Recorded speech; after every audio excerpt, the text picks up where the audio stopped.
Magandang hapon po sa bawat isa.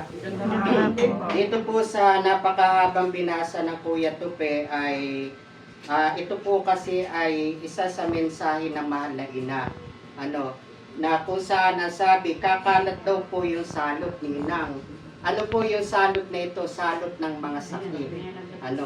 At ito po ay siguro hindi ko alam kung kailan pa po ito naisulat. Ito po kasi yung Blue Book ng Mama Mary, which is ito kinunpay ng mga pari na kung saan yung mga mensahe ng mahal na ina ay naitala. Kaya kumbaga ay kung ngayon ay may nababalitaan po kayo na mga kakalat ekang mga salot, nakakatakot kung inyong pakikinggan. Pero ito pala ay naipahayag na noon pa ng mahal na ina.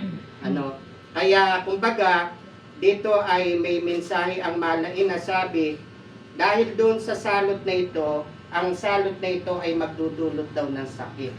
Pero paano ka dadatnan Ate Norma ng sakit? Sabi roon, kung ikaw ay namumuhay doon sa mga ipinagbabawal. Nakukuha niyo po ba? Sabi ron, ano ba yung mga pinagbabawal? Sabi ron, una, yung pong mahalay na gawain. Di po ba? Yung sabi roon yun daw kang mga binata't dalaga.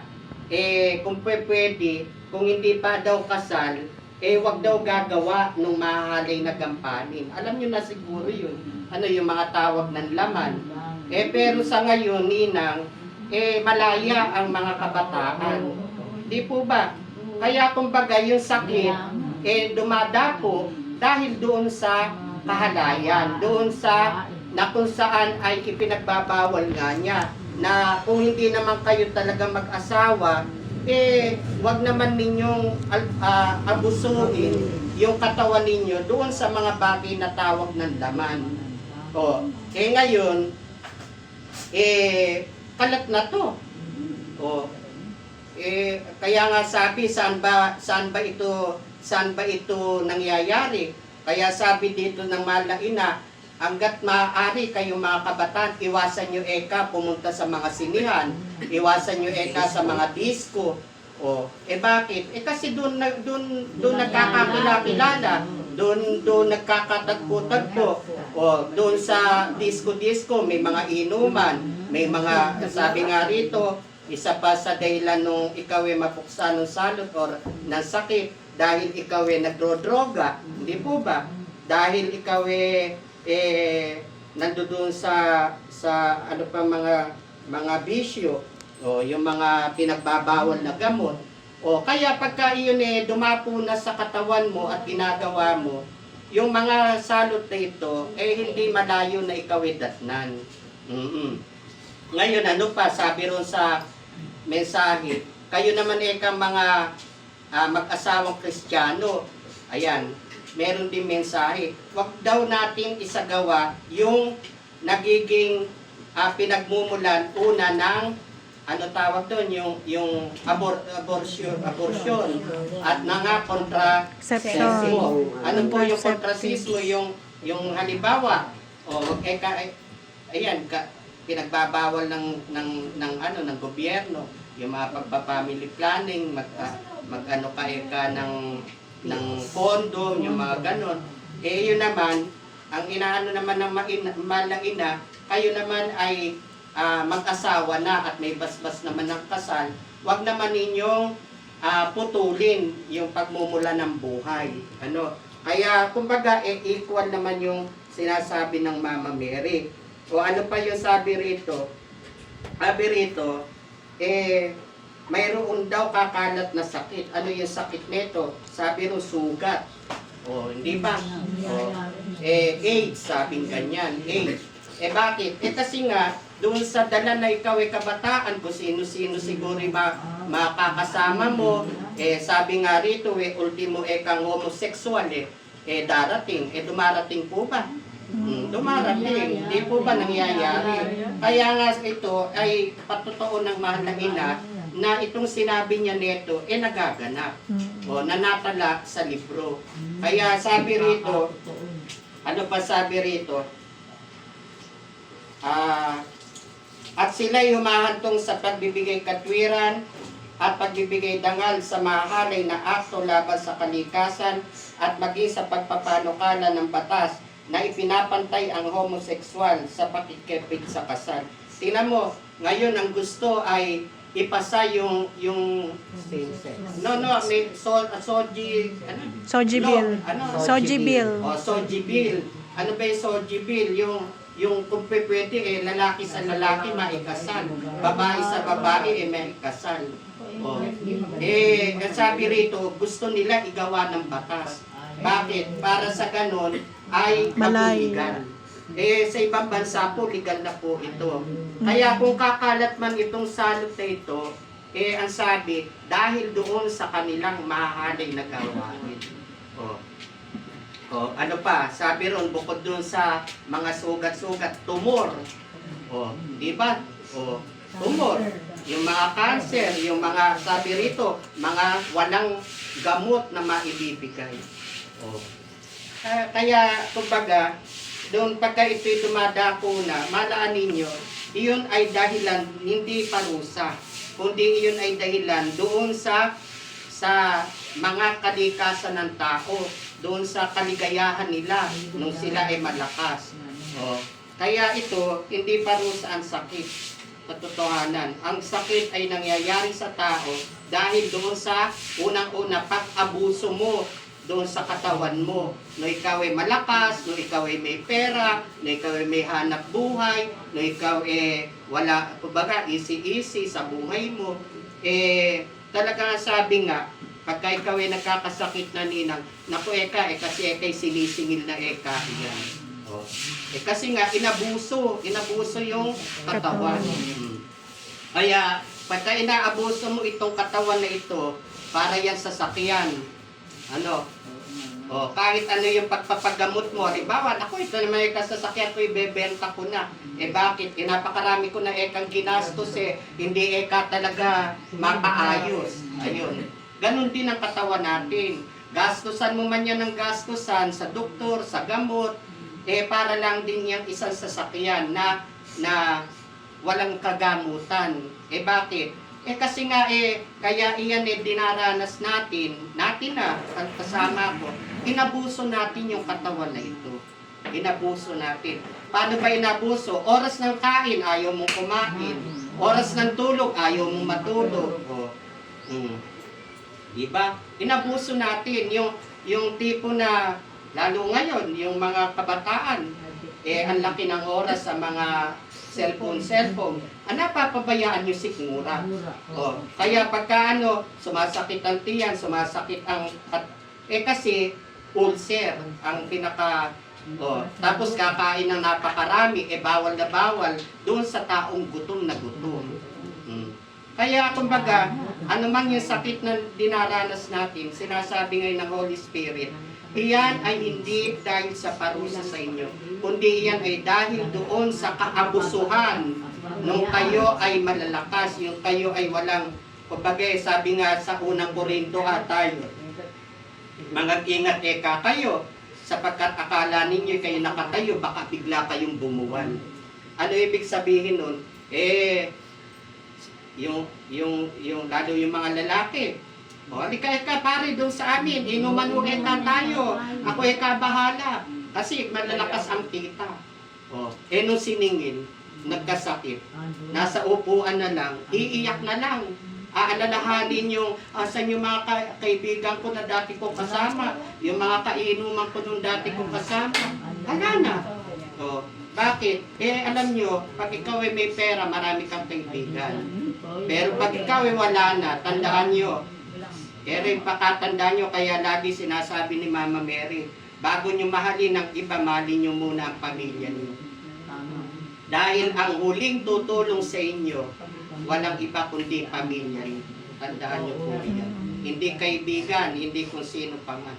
Pamilya nyo ang unang tutulong sa inyo. Tandaan nyo po yan. Kaya hanggat maaari, kung paano minamahal nyo ang kapwa nyo, higit nyo mahalin ang mga miyembro ng pamilya nyo.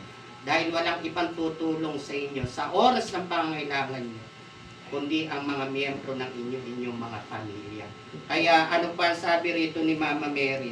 Sabi rito, kaya sa panahong ito, kung kailan ang sangkatoy tinamaan ang unang salot, kayo'y hinihimok daw, na ano, upang humaling sa akin.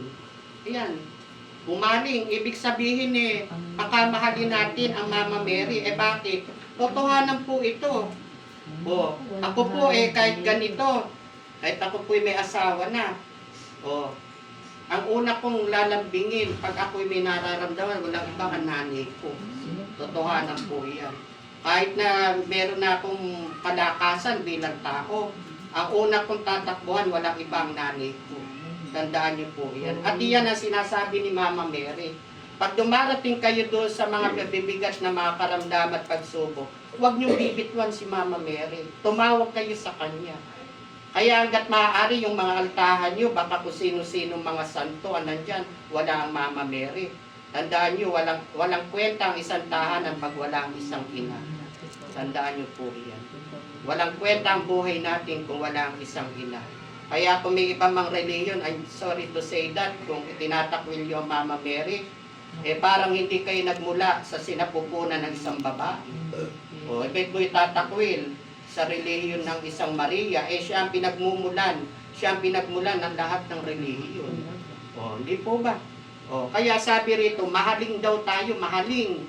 Ano ba yung mahaling? Yung hanapanapin natin ang kalinga ng isang ina. Ano pa sabi? Ang inyong mahal na ina ng hari nawa kayo'y maginawahan at matulungan. Sino po ba ang isang ina na ayaw guminhawa ang anak? Di po ba? Sino po ba ang isang ina na ayaw matulungan ng kanyang anak? Wala siguro. Kahit gaano kasama ang anak, tandaan natin yan. Ang pagmamahal ng ina ay iba sa pagmamahal ng ama. Ang ama, totohanan niya, matigas ang puso niyan. Pero ang ina, makatandaan nyo, kahit iyan hindi umiiyak sa harapan nyo, pagtalikod niyan, ang luha niyan agos ng agos. Pero sabi nga ng Mama Mary, kung paano ang bawat isa sa atin, ako, Sister Carol, kaya kita'y panalangin sa Panginoon. Si Joan, kaya ko'y panalangin sa Panginoon. Diringgin ako ng Panginoon. Pero higit na dinirinig ng langit, pakinggan nyo to. Higit na dinirinig ng langit ang panalangin ng isang ina. Tandaan nyo po iyan. Kaya ako'y nakikiusap sa inyo, mga kasama kong ina, don't forget, ipanalangin nyo, lagi-lagi ang inyong mga anak. Bago ninyo ipanalangin yung ibang tao, bago nyo ipanalangin ang inyong mga sarili, ipanalangin nyo lagi ang inyong mga anak. Lalo yung mga nasa ibang bansa.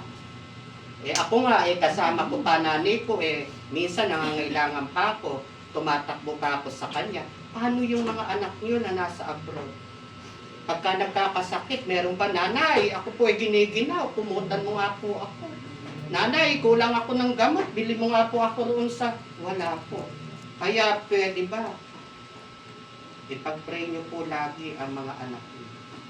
Tandaan nyo po iyan. Kahit iyan pinakasuwail na sa mga anak mo. Kahit iyan pinakamadungis na, yung pinakamasamang anak nyo. Huwag maging dahilan yan para itakwil ninyo siya. Bagkus, iyan ang maging daan para higit nyo siyang mahalin. Sabi nga ng Bible, 100 ng tao, mawala ang isa sa kawan, iiwanan ng 99 at hahanapin yung nawawalang isa. Pero ngayon, pagka ako'y nagmamasid, ang ina, bakit sanay na, kuya inaantok na, nakakatulog. Pero yung tunay na ina, hanggat hindi kompleto ang mga sisiw, hindi yan napapakali, hindi nahihimbing ng tulog. Pero ngayon, ala na. Ganun ka, kasama naman kay barkada, kasama naman kasi ganun. Diba? Totohanan yan. Huwag nyo ipagkakatiwala ang mga anak nyo lalo't wala pang asawa sa mga barkada. Kaya ang isang ina luluha na lang. Pagka nakita niya, nagluluko na ang anak, mahirap ng supilin. Tandaan nyo po yan. Bakit? Kasalanan ba ng bata iyon? Hindi. Kasalanan ng magulang. Oras na ng pagkain, nakakakain ka nga, kahit wala ang anak O, nakakatulog ka nga, kahit wala ang anak bakit? Ina ka lang. Pero yung tunay na ina, kagaya ni Mama Mary, walang pagkain na ipapasok sa bibig hanggat wala yung anak. Hindi yan makakatulog nang wala ang isang anak. Ngayon, ibang-iba na. Kaya pagkano, luluha na lang ang ina, luluha na lang si Lola, kayo may kasalanan. Ay, bahala ekasya sa buhay niya, malaki na ekasya. No. Asa na pag-aaruga mo? Beti binigay mo ang buhay ng anak mo, ng apo mo sa barkada. Hindi, kakilala ko na may barkada. Gaano mo kakilala? Kaya bandang huli, hindi mo alam, nagsasabo na pala, may AIDS na pala kasi nakikipagtalik pala kay kapwa lalaki. Nakipagtalik kay babae, yung pala itong babae, mayat maya, iba-iba pala, meron palang STD. Bandang huli, iiyak ka na lang. Sabi, sisisihin mo ang bata. Hindi, sisihin mo ikaw. Lagi ko binabanggit yan. Tamang ikaw ina. Pero mas maganda maging tunay kang ina. Tandaan niyo po yun. At ang pagiging ina, wala sa edad ng bata. Hindi ko mo matanda na ang anak mo, hindi mo na mamahalin katulad nung minamahal mo bilang siya anak na bata.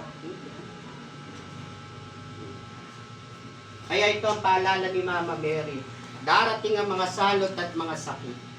At iyan dahil sa kalayan ng tao. Ngayon, nasabi niya, mahalin kayo sa akin. Ako na bilang ina niyo, nais ko kayong guminhawa at nais ko kayong matulungan. Mahalin daw natin siya. At pag minahal natin siya at nahalin tayo, sabi niya, pagiginawahin ko kayo at tutulungan ko. Kaya dito naman sa ating samahan, binanggit ko na to kay Ninang. Basta panahon ni Mama Mary, once a month lang naman. Dalo tayo. Kasi alam nyo, yung isang nag-asawang anak, kaya kagaya ni Enrisa, asawa ko na. Hindi yan kung yan nasa akin, hindi na yan nahanap ng mga magulang. Inaasam, pagka yan nag-chat, ma, pa, uwi ako riyan. Naku, siguro yung mag-asawa hindi lang nararamdaman ni Enrisa ganun siya, pinaka-aasam, kahit yan may asawa na. Ganun din si Mama Mary. Yung kung sasabihin panaog niya, naku hindi yung kakubra kasi yung para sinasabi ninyo, Mama, pasensya na, hindi kami pwede kasi may lakad kami. Mama, pasensya na kasi marami kayong gawain. Mama, pasensya na kasi parang ganun. O sige nga, kayo dumama bilang mga mama, bilang mga ina. Kung ganyan ang sabihin ng anak ninyo, na once a month lang kayo magkikita, hindi pa kayo makita. Sige nga. Di ba? Si Mama Mary hindi sasama loob, maaaring maging malungkot. Dahil kayo yung mga anak niya, kayo yung mga tinawag niya. Tapos, may mga dahilan. Ako, bilang tao, sige na. Pero si Mama Mary, kayo yung mga anak niya. Ako, kapatid niyo lang na nagpapaalala. Once a month. Huwag ninyong kalilimutan niya. Sabi nga, mahalin daw tayo. Mahalin. Diba? Ako nga, sabi ko nga, pagka bibilangin yung taon ni Mama Mary dito sa Anilaw, natutuwa ako, hindi na siya umalis dito. Diba? Buhat sa pool na siya, minisyon ko dito na. Kaya maraming salamat sa mga taga Anilaw, kila Nanay During, kila na Ate Ina, kila Ate Net. Sa pagka kayo ay inalok na pwede pa sa inyo Mama Mary, wala kayong pagtanggi, nasisiyahan po ang puso. Kasi ganun yung kamahal ang mahal na ina. Lalo ngayon, dami niyang alay na bulaklak. Tuwan-tuwa po ako. Kasi maaaring akin yung rebulto. Pero yung pinipresent nito bilang ina, anak tayo. Pag-aari natin siya at siya pag-aari naman niya tayo.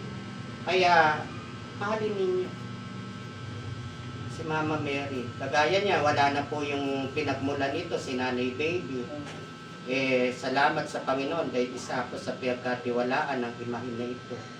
Pero hindi dahilan para hindi natin pagpatuloy. Total, wala na Nanay Baby.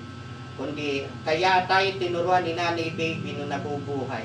Para kung siya'y mawala, ipakalat ninyo na ina tayo ng biyera ng Seskopolo.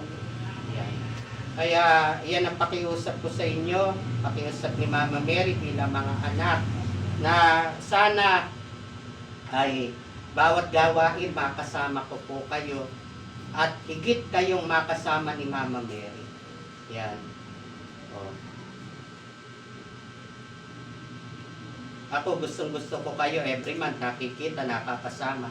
Pero ngayon pinangkakausap tayo ni Mama Mary. Anak, sabihin mo sa kanila, higit ko silang pinasasabikan. Isang beses sa isang buwan.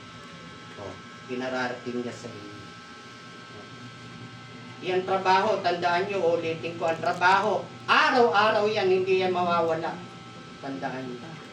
Pero yung isang araw ni Mama Mary, bukas tapos na. Bukas wala na yun. Hindi pa pwede yung sasabihin nyo, bukas na lang po ako pupunta. Tapos na yung gawain. Pero yung labahin nyo, yung plansyahin nyo, bukas pwede nyo gawa. Kaya, wag natin maging dahilan yung mga gapani na pupulsalaman para magkaiwalay tayo ni Mama. Bagkus mahaling daw tayo sa kanya. At pagka tayo nahaling, dalawang nais niya. Gusto ko kayong biminhawa, gusto ko kayong matulungan. Amen. Amen. Sa Ama, Anak, Espiritu Santo. Amen. Amen. Yan.